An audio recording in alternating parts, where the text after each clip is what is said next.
The collapse did more than strip away governments, borders, and the fragile illusions that held society together. It stripped away the luxury of being visible. In the old world, a wandering gaze or an exposed position meant embarrassment or inconvenience. In the world you inherit now, visibility is execution. Enemy territory begins the moment your existence can be perceived, and the human body, unchanged, unmodified, is a betrayal waiting to happen. Color, heat, scent, motion, silhouette. 5 signatures you were born with. 5 liabilities that announce you long before you understand the danger closing in. Camouflage is no longer decoration or theory. It is no longer something soldiers apply. It is an operational dismantling of your identity, a dismantling of the biological signals that declare you alive. The collapse sharpened the senses of every hunter, human or otherwise. Primitive optics, broken drones, moonlit vantage points, scent tracking instincts, thermal remnants of old-world tech. They all share the same advantage. They require only one mistake from you, one breath in the wrong patch of air, one glint of skin, one rhythmic step, one plume of warmth. You are not competing with technology. You are competing with perception itself. So camouflage becomes something harder, colder. It becomes the discipline of erasure. To move through enemy ground, you must unmake the signals that define you. You must learn how terrain absorbs, how shadows fracture, how wind carries scent, how heat lingers, how the human form reads instantly even in darkness.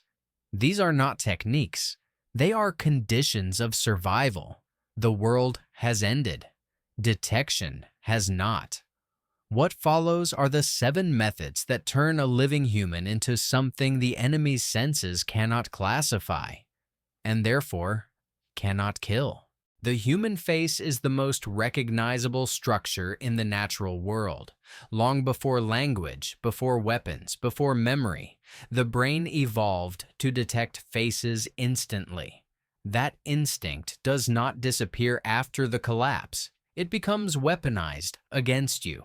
A watcher may not see your body, your gear, or your movement, but the faint geometry of cheekbones, the pale curve of a forehead, the symmetry of hands catching stray light, these are enough to mark you as human, as alive, as prey. Skin pattern disruption exists for one purpose: to destroy that recognition. You begin with reflectivity. Human skin reflects more light than most natural surfaces. Even in low illumination, sweat turns your face into a quiet beacon. Mud becomes your first countermeasure, not for color, but for absorption. Thick clay smothers the sheen. Burnt wood ground into ash creates a matte layer that swallows highlights. The mixture must be uneven, broken, layered. Anything symmetrical is a threat. A single smooth stroke across the cheek tells the enemy more about you than 100 footsteps. Next, you break geometry. The human face is predictable, bilateral, smooth, structured. You dismantle this by creating inconsistencies the mind rejects. Darken one side of the jaw and lighten the other. Build small clay protrusions around the brow to distort shadow. Smear pigment across the nose in jagged strokes so its shape disappears. Push texture into the hollows of the cheeks to erase the natural curvature. Even the eyes must be muted.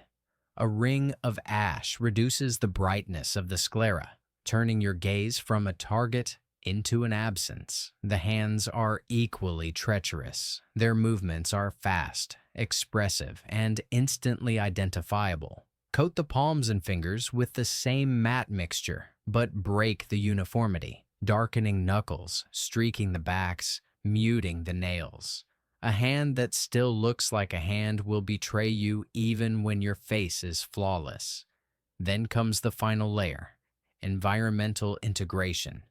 Simply covering the skin is not enough. Your pattern must reflect the terrain itself.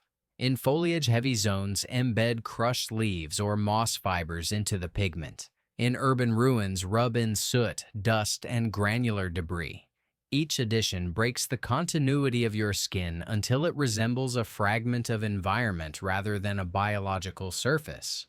When done correctly, you do not merely blend in.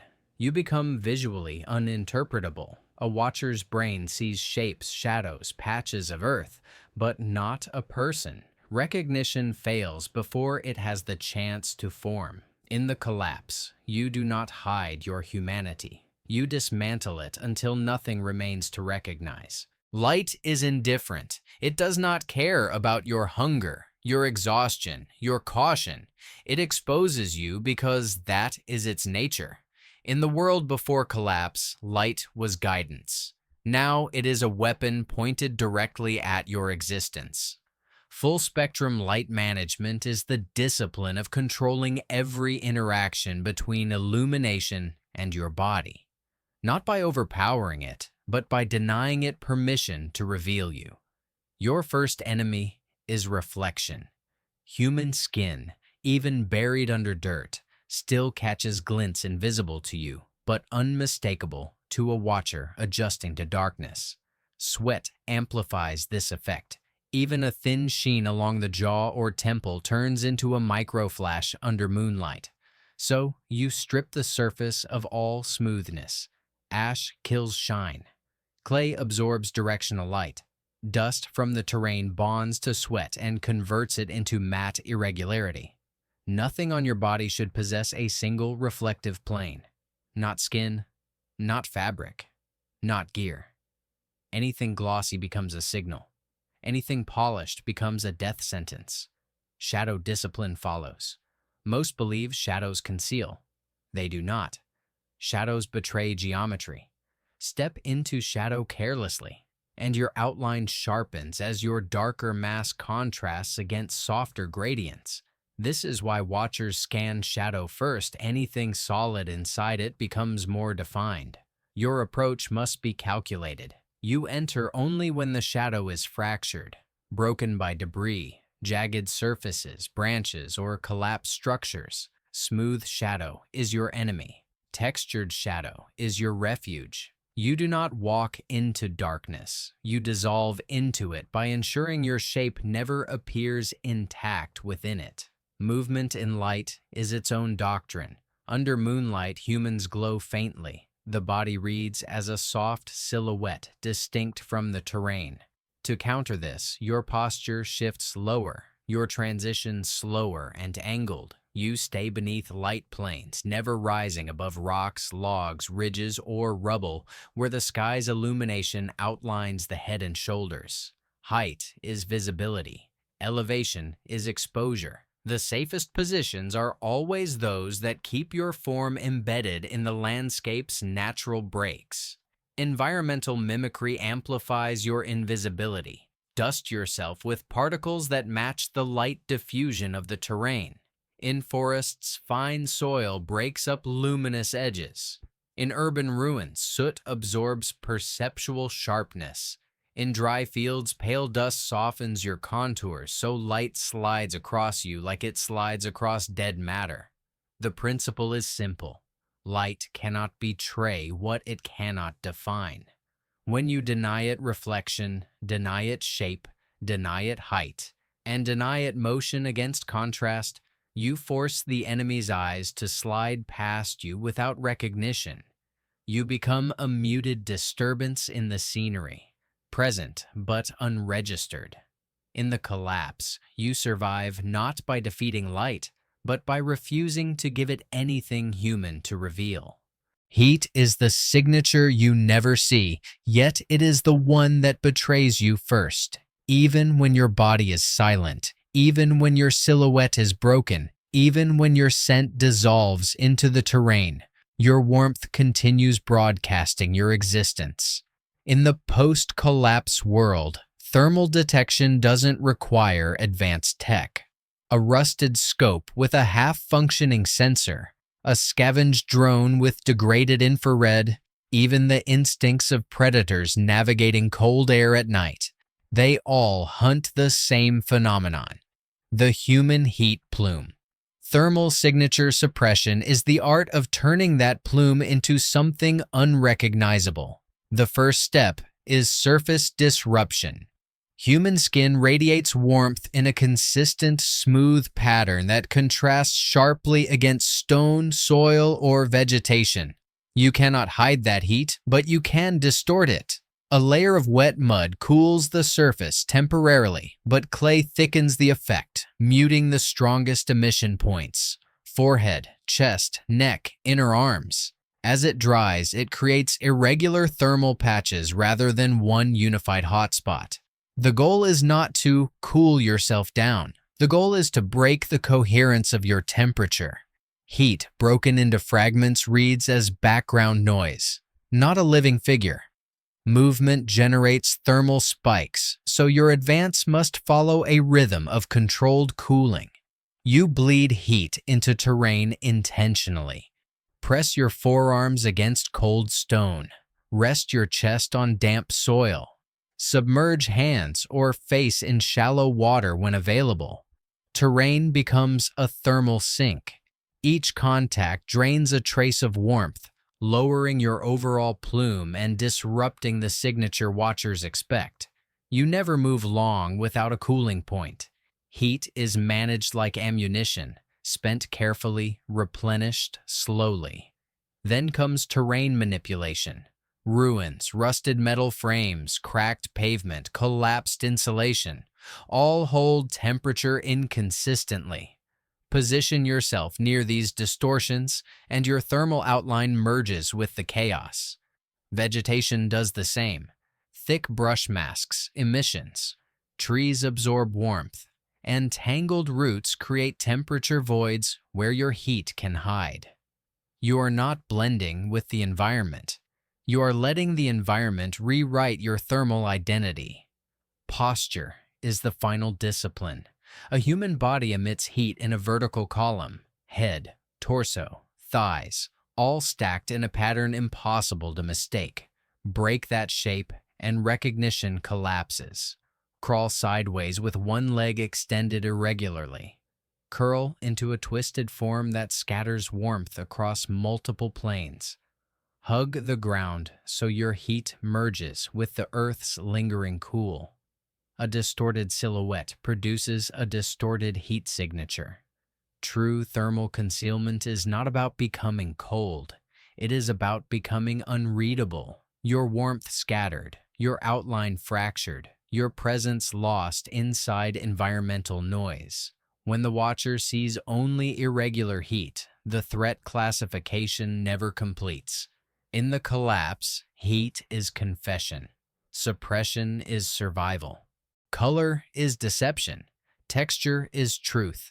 When a watcher scans terrain, forest, ruin, wasteland, they do not consciously register color first. Their brain searches for surface continuity, roughness, fragmentation, irregularity. The human body violates all three. Skin is smooth. Fabric is uniform. Muscles create curves nature rarely replicates. No matter how perfectly your colors match the environment, if your surface is wrong, you stand out like an exposed nerve. Texture matching, not color matching, is what turns you from an intruder into a misplaced fragment of terrain. You begin by eliminating smoothness. Soil is not applied as paint. It is pressed in until your skin carries the same micro-roughness as the ground itself. Clay fills the pores and dries into cracked patterns that mimic stone, bark, or sun-baked earth. Dust clings unevenly, creating the irregular gradients the eye expects from natural surfaces. These aren't layers of concealment. They're a replacement of your biological surface with the landscape's own vocabulary. Then you shift from coding to integration. In forest terrain, you embed crushed leaves, pine fibers, and loose bark into your body mixture. Their purpose isn't color. When illumination shifts, color betrays you. Texture never does. In urban ruins, you grind soot, ash, brick powder, and pulverized concrete into your clothing. In dry fields, you press seeds, husks, and brittle grasses into fabric seams. Each added element breaks the continuity of your human outline, scattering the visual signals a watcher relies on to categorize shape. Recognition is pattern. Your task is to break pattern. A human forearm is a smooth cylinder. Add bark fragments and soil clumps, and it becomes a jagged contour. A shoulder is a clean slope. Dust it with debris from the terrain, and it becomes an irregular mass indistinguishable from collapsed rubble. Even your back, the broadest, most readable surface, must carry asymmetrical disruptions. Texture is not decoration, it is disassembly. Movement interacts with texture in ways color cannot. When you shift position, smooth surfaces create predictable highlights. Textured surfaces scatter light randomly, preventing any single edge or curve from resolving into a human form. This scattering effect is what makes broken terrain so effective at concealing life. You are replicating that phenomenon on your own body. The most advanced practitioners bind environmental objects directly onto themselves, not as ornamentation, but as structure. A strip of bark tied unevenly across the torso, a cluster of dried roots bound to one thigh, moss adhered to a shoulder. These protrusions create a silhouette incompatible with human biomechanics. The watcher sees shape, but not identity. When texture replaces skin and surface replaces form, you stop blending in. Blending implies effort. Texture matching allows the terrain to claim you, to mistake you for one of its own fragments. In the collapse, color lies. Texture survives. The human silhouette is the most damning confession you carry. Even stripped of color, muted in scent, flattened in heat, your outline remains a declaration. Vertical spine, rounded skull, paired limbs, symmetrical mass. No other creature moves like this. No debris rests like this. No fragment of the collapsing world maintains this geometry. A watcher does not need clarity or light to identify you. A fraction of your outline, a shoulder curve, a straight shin, the circular dome of a head, is enough to seal your fate. Contour breaking is not disguise. It is the forced destruction of the shape that evolution built into you. The first principle is height reduction. A standing human is a lighthouse in a flooded world. The instant you rise above the terrain plane, your outline contrasts against the sky, even in near darkness. Dropping low is not submission, it is disappearance. But kneeling and crawling are still human shapes. You must bend the body into forms the enemy's instincts cannot categorize. Twist your torso off axis, forcing your spine into a diagonal that breaks symmetry. Let one knee drag and the opposite foot extend unnaturally. A body that refuses vertical alignment becomes visual static. Asymmetry is your second weapon. The human body is balanced by design, which makes imbalance deeply disorienting to the observer. Wrap debris unevenly across one side of the torso. Bind a protruding mass of fabric or bark to a shoulder, creating an irregular hump. Let a loose branch or twisted wire extend from one hip. The goal is not to imitate an animal, nor to imitate rubble, but to corrupt the pattern recognition circuits of anyone scanning for threat. When the silhouette cannot be mirrored left to right, the mind hesitates. That hesitation buys survival. Negative space manipulation is where mastery begins. Every object in the collapse has broken edges, collapsed metal beams, shattered walls, jagged terrain. Align parts of your body with these shapes so sections of you disappear into visual chaos. Press your head against a broken post so the skull merges with the structure. Tuck your limbs behind angled debris so your remaining visible parts read as disconnected scraps. Fragmentation is more powerful than concealment. A watcher cannot identify what they cannot unify. Movement seals the illusion. Humans move with fluid precision, limbs swinging in arcs dictated by joints and leverage. Break this. Shift with stuttering weight transfers. Angle your head at unnatural tilts when advancing. Lead motion with a shoulder, not a foot. When you must freeze, collapse rather than stiffen. Human stillness looks intentional. Environmental stillness looks abandoned. The true transformation occurs internally. To break your silhouette, you must abandon your identity as a bipedal organism and adopt the language of debris, ruin, and refuse. You do not hide from the world. You let the world misinterpret you. In the collapse, the shape that marks you human is the shape that ends you. Destroy it, or be recognized. Scent is the signature you forget, and the one that betrays you first. Long before a watcher identifies shape or movement, long before light exposes you or heat outlines you, your odor has already drifted into their awareness. After the collapse, when engines fall silent and the world's background noise disappears, scent becomes one of the strongest detection vectors across enemy territory. Humans once dismissed olfactory discipline as something only animals cared about. That misconception now kills more people than bullets. Your body releases oils, bacteria, breath vapor, fabric residue, chemical flags that announce human presence long before you arrive. Scent control is not cleanliness. It is erasure and deception fused into one. The first step is suppression. Your natural odor must be dismantled at the molecular level. Rub soil deeply into the skin. It does more than cover your smell. It replaces it with the microbial profile of the terrain. Ash neutralizes oily compounds and removes the warm edge of sweat. Crushed vegetation binds with perspiration, transforming it into a scent the environment already expects. But no masking method works if applied uniformly. Break the scent profile as you break your silhouette. Uneven application creates chemical inconsistency. Your odor becomes harder to interpret, harder to track. Next, you study scent travel. Air is not empty. It is a river carrying your identity forward unless you read it like a map.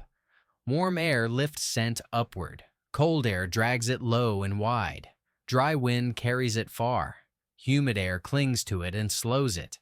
You must always move from downwind, never upwind. You must avoid valleys and narrow corridors where odor concentrates. Every shift in breeze is a tactical decision. You are not simply advancing through terrain. You are navigating an invisible battlefield of currents. Trail disruption follows. A continuous scent path is an invitation for pursuit. Break that path aggressively. Step through puddles. Drag your forearm through damp foliage. Roll once in decaying leaves, whose pungency overwrites your own. Each action fractures the chemical trail, forcing any tracker to confront confusion instead of clarity. A tracker who cannot form a narrative cannot form pursuit. But the highest form of scent manipulation is psychological deception. Certain plants release oils that trigger discomfort or avoidance in both humans and animals. Apply them lightly, and a watcher instinctively veers away. Others carry neutral, earthy profiles that make your presence read as terrain rather than organism. Predator-associated scents, musk, grit, decayed matter, push observers into misclassification. You are not hiding. You are teaching the air to lie about you. Scent lingers where bodies pause, so your halts must be brief, indirect, unpredictable. Never allow odor density to settle into a single location. You are not leaving tracks. You are leaving riddles. In the collapse, silence means nothing if your scent speaks. Control the air, or the air exposes you. Movement is the final betrayal. The instinct your body obeys long after you try to discipline it. Even if your scent dissolves, your silhouette fractures, your texture matches terrain, and your heat breaks into unreadable fragments, a single human motion can undo all of it. Before shape, before color, before thought, the brain registers movement. The collapse sharpened this instinct. Watchers scan for disturbance, not detail. A shift too smooth, a turn too precise, a step too rhythmic, and you are already classified as human. Motion signature manipulation is the practice of destroying those rhythms until nothing you do resembles the species you belong to. The core principle is rhythm disruption. Humans move in patterns so deeply embedded they are invisible to ourselves but obvious to others. Steps fall evenly. Arms swing symmetrically. Weight transfers in smooth, predictable arcs. These patterns must be broken. Movement becomes irregular, staggered, pulse-based. You advance in short bursts, then freeze mid-transition. Freeze not like a person deciding to stop, but like debris settling after impact. Loose, collapsed, asymmetrical. Smoothness is death. Interrupt your flow until your motion carries no narrative. Angle becomes your second instrument. Humans pivot through curves. The environment shifts in lines. Mimic the environment. Lead with your shoulder when rounding corners. Tilt your spine diagonally when transitioning terrain. Drag one limb behind you in a way that breaks bilateral logic.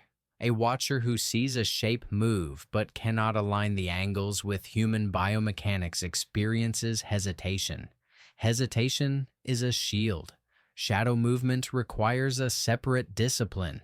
Most assume darkness conceals motion. In reality, darkness exaggerates it. Any shift inside a uniform shadow stands out sharply. You must move between shadows, not within them. Slip forward only when the contrast changes, when a cloud covers the moon, when wind stirs branches, when debris shifts in the distance. Your movements must sync with environmental disturbances, so they disappear inside them. The world moves first, you move with it. Stillness is not a pause, it is a disguise. Human stillness looks intentional. Environmental stillness looks accidental. When you halt, collapse the body instead of stiffening it. Let one elbow sag, let the head tilt, let the spine settle into an unnatural curve. The goal is to resemble discarded matter, shapeless, irrelevant. Breath becomes motion too. A sharp inhale lifts the chest, a strong exhale forms visible vapor. You reduce breath into micro-releases, barely disturbing the air. Your entire existence becomes a choreography of restraint.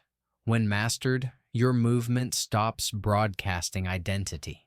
Watchers see something shift but cannot decide if it was a creature, debris, or a trick of light. That uncertainty is your invisibility. In the collapse, you do not escape by moving unseen. You escape by moving unrecognized. Camouflage is not paint, not pattern, not illusion. It is a full-body operating doctrine, an erasure of every signal the human organism emits. After the collapse, survival no longer belongs to the fastest or strongest. It belongs to those who understand how the enemy perceives them. Detection is a system. To defeat it, you must dismantle the system across every sense at once. The Zero Detection Protocol is the culmination of that dismantling. It is where the 7 techniques stop functioning as separate disciplines and fuse into a single, seamless mode of existence. It begins with pre-entry reconnaissance. You study the terrain not for roots, but for sensory vulnerabilities. Where does moonlight catch metal? Where does shadow fracture instead of solidify? Which surfaces retain heat and which drain it? How does wind move through broken structures? You are mapping perceptual weaknesses, places where the human form loses meaning. Every step afterward depends on these observations. The transformation is layered. Skin disappears first beneath ash, soil, clay, and fragments of terrain until no patch reflects light in a way the eye recognizes. Texture overrides shape. Bark, dust, and debris turn your surface into a chaotic blend of irregularities. Heat disperses into stone and soil until your thermal outline loses cohesion. Scent fractures into inconsistent trails, soil fragments, water disruptions, decayed foliage, leaving behind not a signature, but confusion. Silhouette breaks into asymmetrical distortion. Movement becomes an unreadable pulse, synchronized to environmental noise. The protocol activates when you begin infiltration. You do not advance through terrain. You dissolve into it. You move only when wind shifts or distant sound provides cover. You alter shape with every pause, never allowing a watcher's brain to complete recognition. You bleed heat into surfaces as you travel, destroying the thermal continuity that sensors depend on. Your scent scatters behind you in broken intervals, denying trackers any coherent path. Everything that once defined you is now fragmented and redistributed. What emerges is not invisibility but perceptual irrelevance. The watcher's eye sees something but assigns it no category. Their thermal device registers warmth but fails to identify pattern. Their instincts smell earth but not life. Their brain detects motion but cannot classify its species. You are present yet unrecognized, a disruption, not a target. Crossing enemy territory becomes less an act of stealth and more an act of unexistence. You survive not because you hid well, but because nothing about you resolved into a threat. Recognition never completes its cycle. And in a world where detection equals death, preventing recognition is victory. In the collapse, those who remain human in form are the ones who fall. Those who dismantle their identity are the ones who pass unseen.